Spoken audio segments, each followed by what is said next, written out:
부활하신 그리스도입니다. 우리가 보통 알고 있는 부활하신 그 모습과는 좀 많이 달라요.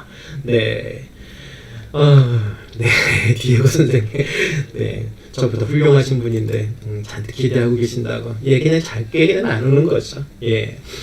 자, 브라만티노, 보통 이 작품 가서 보시게 되면, 티센 가서 보시면 옆에 가로치고 뭐라고 써놨냐면, 바르톨로메오 수아르디라고 또 써놨어요. 그 이유는 왜 그렇게 됐느냐, 맨 뒤에 가서 제가 다시 이 내용의 설명을 드릴 거고요. 자, 오늘 만나게 되는 화가 브라만티노, 보통 브라만테라고 불러요. 그런데 뭐 이탈리아 출신이니까 브라만티노라고 불러주는 게 맞겠죠. 원래는 금은 세공을 가지고 직업을 가졌던 사람이에요. 그러다가 나중에 건축가와 화가의 길로 접어들게 되는 거죠. 이 브라만티노에게 영향을 끼쳤던 사람은 누구냐 하면요, 무티노네와 제랄레라는 그런 사람에 의해서 이 브라만티노가 영향을 받고 화가의 길을 들어가게 돼요. 그런데 브라만티노의 작품은요, 참 안타깝게도 1490년도까지 올라가는데 그 이전의 회화에서는 이분의 기록을 찾기가 참 어려워요. 브라만티노의 그림, 이 부활하신 그리스도를 티센에 처음 가서 이렇게 지나가다가 스페인에 와서 이제 거기 미술관을 다녔을 때 이 작품을 보는 순간 가슴이 멍해졌죠. 왜냐하면 알고 있던 그리스도와는 다른 그 모습을 보였기 때문이고요. 이 브라만티노의 작품들은 보스턴이나 티스텐보르네 미사 미술관이나 런던 국립박물관 등에 가시면 소장되어 있고요. 자, 이거 지금 보시는 이 브라만티노의 이 작품은요, 초기 작품이에요. 주된 특징은 지금 보시는 것 같이 극적인 의미를 담고 있어요. 어떠세요? 부활하셨다라는 느낌보다는 전체적으로 얼굴부터 시작을 해서 이제 하나하나 설명을 하겠지만 빛의 사용 등이 우리가 알고 있는 그런 느낌과는 완전히 다르다라는 것을 좀 보게 되죠. 브라만티노는 1508년에 교황 율리우스 2세에 의해서요, 바티칸 대성당의 한 공간에 프레스코아를 그리기도 했던 그 사람이기도 하고요. 우리가 잘 알고 있는 스포르차 공작, 1525년도에 밀라노에서 프란체스코 마리아 스포르차 공작을 위해서도 건축가와 화가로 활동했던 자가 바로 이 브라만티노입니다. 1512년에 건축으로 직접 만들었던 건물이 지금 밀라노에 있어요. 산 나자로의 마히오레에 가면은요, 트리블시오에 가면은 그 예배당이라고 있어요. 트리블시오 예배당이라는 그 건물이 바로 이 브라만티노가 건축한 거죠. 그래서 이 브라만티노 이야기를 하라면 특징이 뭘까? 쉽게 말하면 그거 같아요. 복잡하고 절충한다? 복잡하면서도 이것저것 다 갖다 놓는데 그것이 완벽에 가깝다라는 거예요. 그런데 안타깝게도 이 영향력이 다른 예술가들에게 좀 잘 나타나지 않아서 그게 좀 아쉬운 거죠. 자, 이제 본격적으로 한번 들어가 볼까요? 오늘 보시는 이 그림의 주제, 부활입니다. 자, 성경에 보면은 나사렛 예수가 십자가에 못 박힌 지 3일 만에 부활하죠. 일요일 새벽 그 순간을 말하고 있어요. 그런데 이 주제는 2000년 동안 지금 흐르면서 예술의 다양한 문학 속에서도 지금도 그려지고 있는 거죠. 그런데 브라만티노가 남긴 그리스도는요, 승리한 모습보다는 뭐라고 표현해야 되냐, 오히려 정반대로 고통과 슬픔으로 가득 찬 모습을 그리고 있다라는 거죠. 그래서 이제 잠시 후에 보겠지만 전체적인 몸에 창백한 몸, 그리고 나서 어디 피 흘린 자국 없는 그 모습, 그러나 눈을 이따가 또 확대해서 보여드리겠지만 출혈된 그런 모습들, 이런 것들이 하나하나 이제 오게 됩니다. 복잡하고 절충한다. 맞아요. 복잡한 것들을 가지고 잘 절충해낼 줄 아는 그런 브라만티노의 실력인 거죠. 구조적으로 잠시 후에 10가지로 이거를 분석을 해드릴 거예요. 그러다 보니까 이런 10가지 복잡한 브라만티노의 특징을 어떻게 이렇게 완벽하게 소화해낼 수 있었을까? 그래서 제가 복잡한 거를 잘 절충해낸다라고 했던 거죠. 맞아요. 산 나사로, 마요레, 거기에 갇히게 되면은 예배당, 아까 말씀드렸던 것처럼, 보실 수 있습니다. 잠깐만요. 그 예배당 이름이 뭐냐면요, 트리블시오 예배당이에요. 트리블시오 예배당. 네, 이걸 찾아가시면 됩니다. 네, 우리 역시 디에고 선생님 많이 하세요.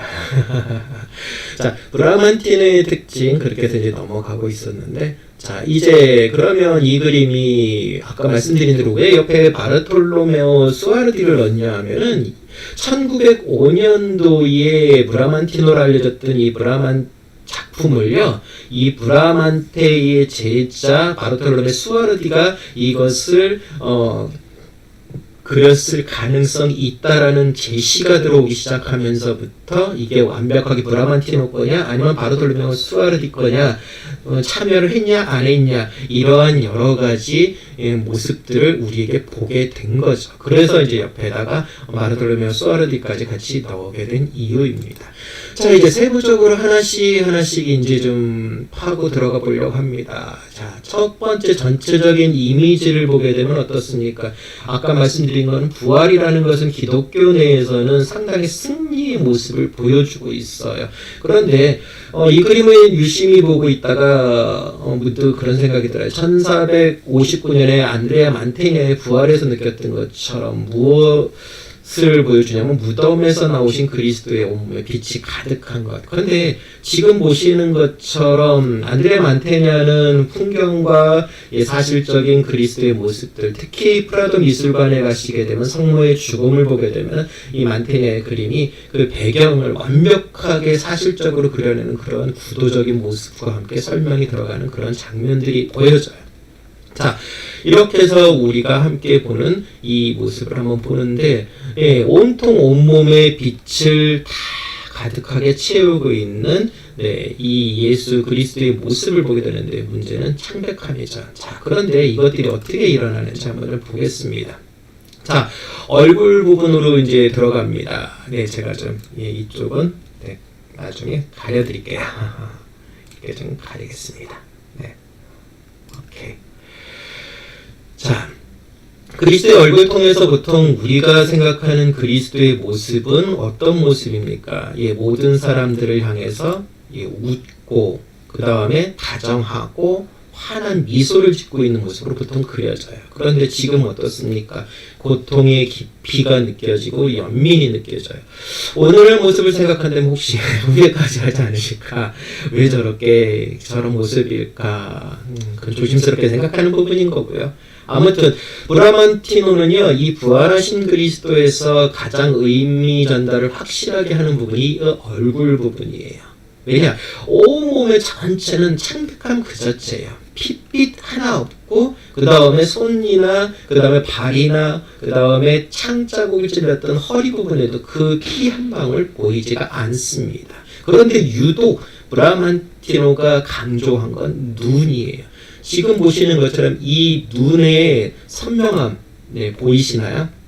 너무 가까이에서 좀 무서워하시면 안 되는데, 어떻습니까? 이 충혈되고 이 아파하는 모습 속에 무엇을 하고 계시죠? 밑에 이렇게 내려가면 눈물을 흘리고 계세요. 그래서 이 예수님의 이 모습을 보면 그 생각이 듭니다. 그러면서 입이 탁 벌어져 계시잖아요. 정말 이 고통과 이 아픔 속에서 이 세상의 모든 사람들에게 어떤 모습으로, 어떤 마음으로 다가갈까에 대한 그 마음, 승리한 얼굴이라고 하기보다는 지금 느껴지는 것처럼 왠지 모른 아픔, 그래서 우리의 마음속에 좀 무거움을 주는 그림이기도 해요. 그래서 어쩌면은 이 브라만티노의 그림이 티센 미술관에 들어갔을 때 이 앞에서 멈춰가지고 한동안 아무것도 못한 채 서 있었던 그런 이유인 것 같기도 해요. 그래서 티센 미술관의 작품을 다룰 때 처음으로 다뤘던 게 이 브라만티노의 작품을 선택한 이유이기도 하고요. 자, 그렇게 해서 이 얼굴의 눈빛, 그 눈물, 그 다음에 얼마나 정말로 이마의 그 주름들, 그 고통과 사람들에 대한 연민과 애잔함들이 완벽하게 드러나는 모습을 좀 본 거죠. 자, 이제 몸을 좀 보게 되면 어떻습니까? 르네상스 시대에 보게 되면은요, 알프레드 듀러의 그 완벽한 인체적인 구조, 그렇기 때문에 예수님의 배의 복근까지도 완벽하고, 팔도 십자가에 달리고 고통당하신 분이 아니라 완전히 팔에 그냥 근육이 빵빵빵빵해요. 그런데 이게 바로크로 넘어오면서부터는 왠지 모르게 좀 지치고 나약한 모습의 예수 그리스도가 보여집니다. 이걸 명확하게 확인해서 딱 비교 분석할 수 있는 방법은 뭐냐면 호세 리베라, 네, 엘그레코와 호세 데 리베라의 방이 있어요. 그 사이에 이제 지금은 좀 움직여져서 이제 어떻게 가끔가다 왔다 갔다 하는데, 거기에 보면은 뭐가 있냐면 마르가리타의 그 모습이 하나가 있어요. 젖을 주는 남자라는 보통 이름으로 표현되기도 하는데, 그 그림을 설명하기 이전에 왼편과 오른편을 딱 그 그림을 등지고 왼편과 오른편을 보면은 딱 나와요. 왼편은 엘그레코의 방이 있어요. 거기 삼위일체가 있고요. 그리고 그 그림을 제가 지금 서 있는 이 위치에서 오른쪽을 딱 보면 뭐가 있느냐면 호세 데 리베라의 삼위일체가 있어요. 예, 이 호세 데 리베라의 삼위일체는 에레스 코리아에 가도 역시 똑같이 있고요. 그래서 왼편을 보게 되면 성부, 성자, 성령의 삼위일체가 완벽한데 뭔가 좀 신화적으로 느껴져요. 그런데 오른편의 호세 데 리베라 바로크의 삼위일체를 보면은 뭘로 느껴지느냐면 정말로 우리와 같은 고통과 똑같은 아픔을 겪었다. 그래서 보통 바로크의 그림들을 보게 되면은 수많은 성인들과 사도들의 모습이 다 고뇌하고 고통 속에서 이겨내는 모습을 그려내죠. 그런데 르네상스는 어떻습니까? 항상 승리자, 뭔가 환호에 차 있고 환상적인 모습으로 치장하는 그 모습들. 그런데 이 브라만티노의 지금 보는 것처럼 몸을 어떻게 그렸을까요? 달빛에 비춰지는데 그 달빛이 어떨까요? 차갑잖아요. 그래서 더군다나 핏빛 하나도 없는 예수님의 몸을 더욱더 창백하게 만들므로 인해서 마음이 왠지 스산함이라고 하기보다는 애잔함 그런 거죠. 그리고 나서 또 보니까 이 창백해진 몸에 걸치고 있는 저 옷 자체가 왠지 투박해요. 그런데 저 선도 부드러운 느낌보다는 뭔가 좀 거칠고 그런 느낌으로 인해서 예수 그리스도께서 감당하고 있는 무게의 모습, 죽음의 깊이 등을 이야기하는 그런 느낌들이 좀 보여지기도 합니다. 자, 성은이라고 그러죠. 예수 그리스도의 몸을 보게 되면은 상처가 있죠. 손에 목자국, 양손에, 그 다음에 가슴에 창자국, 발에 목자국. 열정의 상처라고 해야 되나요, 이거를? 네, 열정의 상처. 어떻게 보면은 억압과 폭력의 상징이었던 못자국과 허리의 창자국. 그런데 피 한 방울 그리지를 않았어요. 지나가 보니 시간을 의미하고 있고, 잔인성보다는 그 자국의 의미를 더욱더 우리에게 각인시키려고 아마 브라만티노가 그러지 않았을까라는 생각을 해봅니다. 레이나 소피아 미술관에 가서도 이렇게 쭉 돌다 보면은 그러다가 이제 게르니카를 설명하게 돼요. 피카소의 위대한 작품. 프라도 미술관에서 피카소가 꼭 전시하고 싶었던 마지막 소망이 있긴 있었죠. 뭐냐면 역사화. 뭐냐면 자신의 이 게르니카, 그 다음에 벨라스케스의 브레다 함락, 그 다음에 고야의 1808년 5월 2일, 3일 이 세 개를 전부 다 한 자리에 모아서 전시를 하고 싶었지만 보관하는데 상당히 오래 걸렸던 레이나 소피아가 결국은 거부하면서 안 됐지만, 게르니카를 볼 때마다 참 느껴지는 게 그거예요. 어떻게 흰색, 검정색, 회색 2년 전인가요? 피카소 특별전 6개월 했을 때 거의 매일 6개월 동안 매일 출근했던 것 같아요.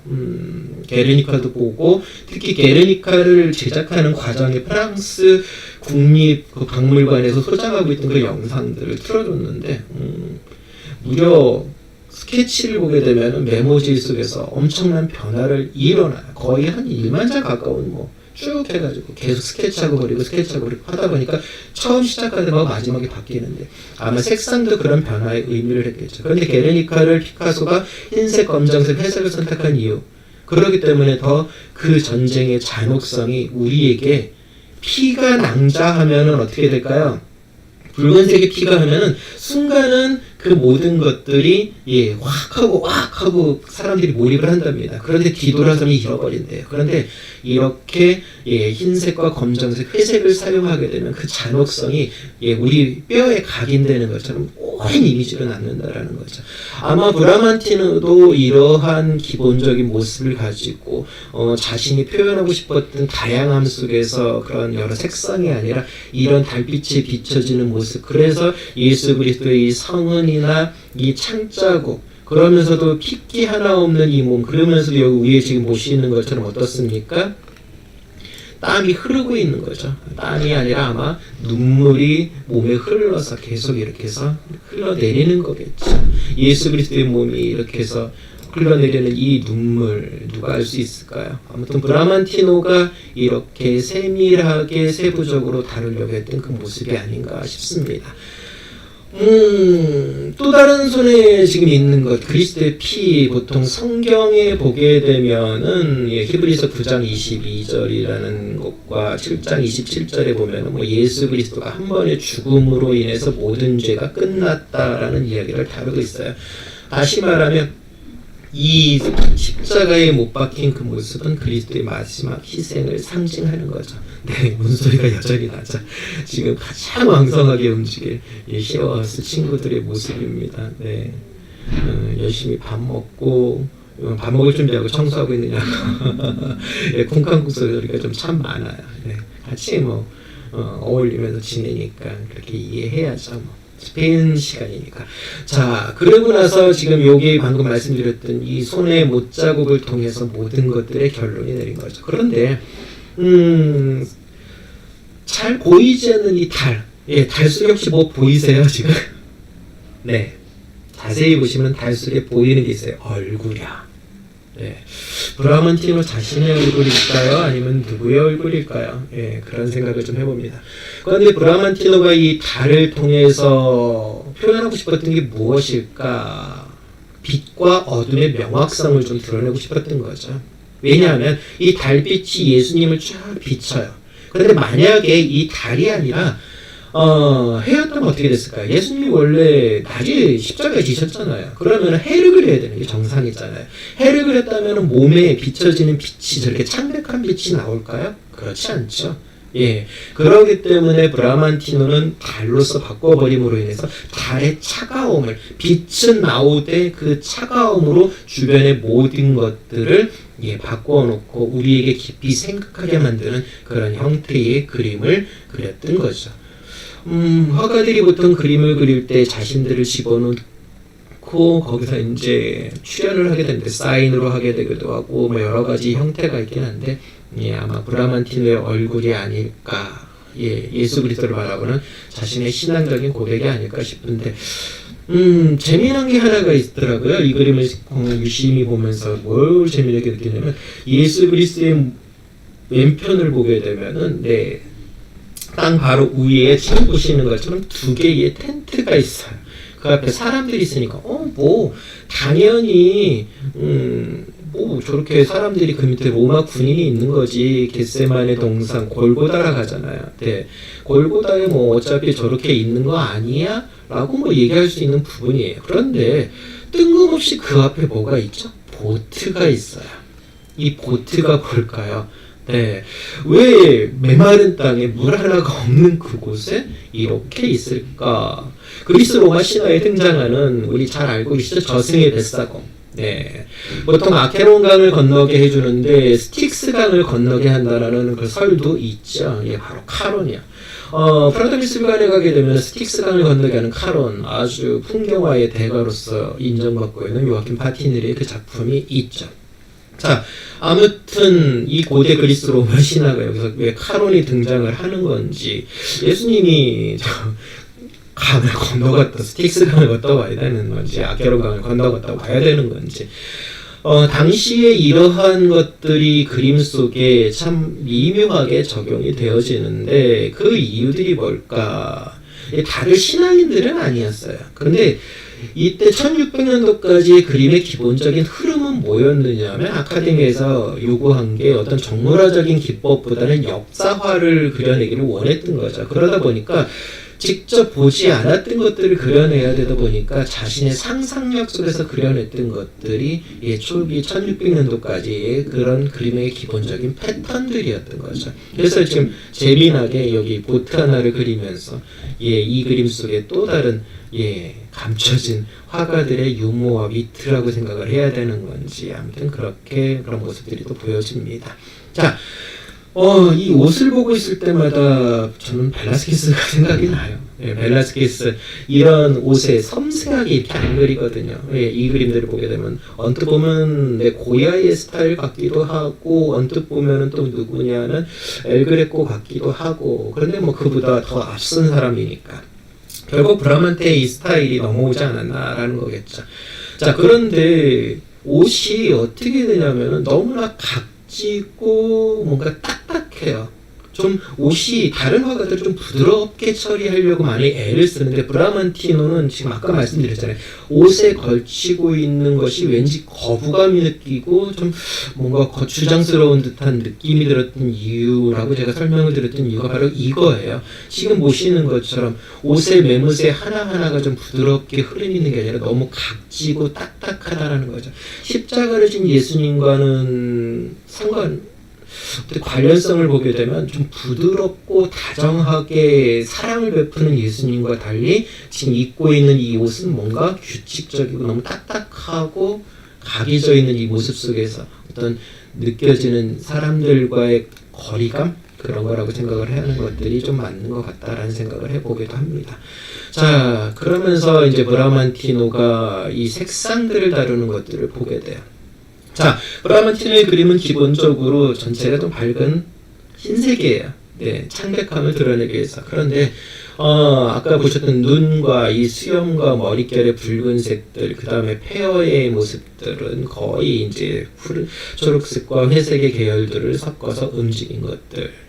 한마디로 말하면 모든 것들이 정적이고 모든 것들이 갖춰져 있는 것을 보게 되는 거죠. 브라만티노가 이렇게 색상의 구분을 확연하게 했던 이유가 뭘까요? 보통 우리가 흔히 그런 말을 하잖아요. 모든 것은 뭐다? 마음의 창은 눈이다. 그래서 이 그림을 보고 있으면 그런 생각이 들어요. 아, 브라만티노는 이 전체적인 이미지들이 뭔가 어울리지 않는 듯한 부드러움과 딱딱함, 그러나 그 모든 것들이 창백함 속에서 저 그리스도가 도대체 무엇을 원했던가는 그 얼굴 하나로서 그 모든 걸 표현하려고 했던 것이다 라는 생각을 하게 됩니다. 자, 지금까지 봐왔던 것처럼 이 그림이 정말 놀라운 것. 그리스도도 결국은 우리를 위해서 십자가 지신 그분이 인간으로서 당했던 고통과 두려움을 우리에게 알게 하는 거죠. 그러면서 좌절 속에서도 결국 이렇게 부활의 모습들. 그렇기 때문에 사실은 어떻게 보면 밝고 성공적인 모습을 보였다면 우리가 상당히 좀 거리감이 생겼겠죠. 그래서 참 브라만티노의 이 그림을 보고 있으면 어쩌면 이게 바로크 스타일의 그림 같다는 느낌이 확 밀려올 정도예요. 왜냐하면 르네상스의 기본적인 그림들을 쭉 지켜봤을 때는 항상 뭔가 신적이고 뭔가 다른 환하고 밝고 긍정적이고 이런 쪽의 이미지예요. 그러다 보니까 뭔가가 되고 싶은데 지금 현실 속에서 따라가지 못하는 그런 모습의 좌절감을 르네상스에서는 볼 수가 없어요. 그런데 바로크는 지금 현실 속에서의 좌절감과 낙심 속에서 어떻게 이것을 이겨내고 있는가를 보여주는 게 바로크인데 이 앞전 영상에도 그런 르네상스와 바로크의 차이점을 설명을 했지만 브라만티노의 그림을 보고 있으면 바로 그런 바로크적인 기법의 느낌이 확 밀려올 정도예요. 그래서 브라만티노가 우리에게 이 그리스도를 통해서 이제 이야기하고 싶었던 것들은 무엇이냐 하면 다른 것이 아니죠. 차갑지만 그 속에 따뜻함을 표현을 했고 그러면서 이해하지 못하고 받아들이지 못하는 이들을 향해서 애잔함의 눈물로 그러고 나서 그들이 받아들이지 못하고 멀어짐으로 인해서 외로움을 표현했고자 했던 그 브라만티노의 마음이 이 그림 속에서 드러난 거죠. 그래서 이 브라만티노의 그림 참 보고 있을 때마다 가슴이 애잔함 뿐만 아니라 정말 가장 아름다운 미적 감각의 모든 것들을 완성한 화가가 아닌가 싶습니다. 그래서 티센보르르미사 미술관 2층에 4번 방이에요. 아까 보셨던 누초를 거쳐서 기본적으로 이 고나의 방을 지나서 세 번째 방에 가서 바로 얀바네이크의 그 성모 잉태를 보신 다음에 그 4번 방에 딱 그 걸려있는 이 브라만티노의 부활하신 그리스도를 볼 때 우리는 그런 생각을 합니다. 이 작품을 선택했던 이유가 오늘 일요일이었고 뭐 주일이었기 때문에 그런 의미라고 제가 말씀을 드렸어요. 다시 한번 그리스도가 이 땅에 오신 이유가 뭔가를 생각해야 될 때라는 생각도 해봤고, 그래서 종교적인 의미로 오늘은 이런 이미지를 담아서 그림들을 한번 해보았습니다. 티스미술관, 예. 이 영상 끝나고 나서 인터넷에 들어가셔가지고요. 한번 직접 보시고, 이렇게 초기 메인 화면에서 밑으로 내려가다 보면 가상 투어라고 나올 거예요. 그럼 가상 투어 클릭하게 되면 이 1층, 0층, 1층, 2층이 나오게 되고, 그 해당 층을 클릭하게 되면 각 방의 모든 작품들을 다 설명이 되어 있습니다. 그것들을 한번 더 참고해 주시길 부탁을 드리고, 브라만티노 정말 두고두고 제 마음속에 가장 강렬함으로 남아있는 최고의 화가이기도 합니다. 자, 오늘까지 오늘 함께 해주셔서 너무 감사드리고요. 내일은 또 누구로 같이 만나게 될지, 레이나 소피아로 가게 될지, 아니면 소리아 미술관으로 가게 될지, 아니면 빌바오 구겐하임으로 가게 될지, 어떤 화가를 하게 될지는 모르겠지만 이제 고민 좀 해보고요. 또 공부해서 이렇게 같이 또 찾아뵙겠습니다. 자, 오늘 일요일 마드리드는 눈이 40cm 쌓여가지고 아주 난리가 났어요. 좀 안타까운 건 최근에 갑자기 2,000명 정도 매일매일 마드리드는 확진자가 있었는데 갑자기 어제부터 8,000명이 넘어버렸어요. 아마 최근에 1월 6일 동방박사의 날과 이런 것들 때문에 그런 것 같은데, 한국에서도 요즘 많이 수치가 좀 올라가고 있잖아요. 건강 조심하시고 더욱더 아름다운 모습으로 오늘 하루 보내시고, 내일 새로운 모습으로 찾아뵙겠습니다. 감사합니다.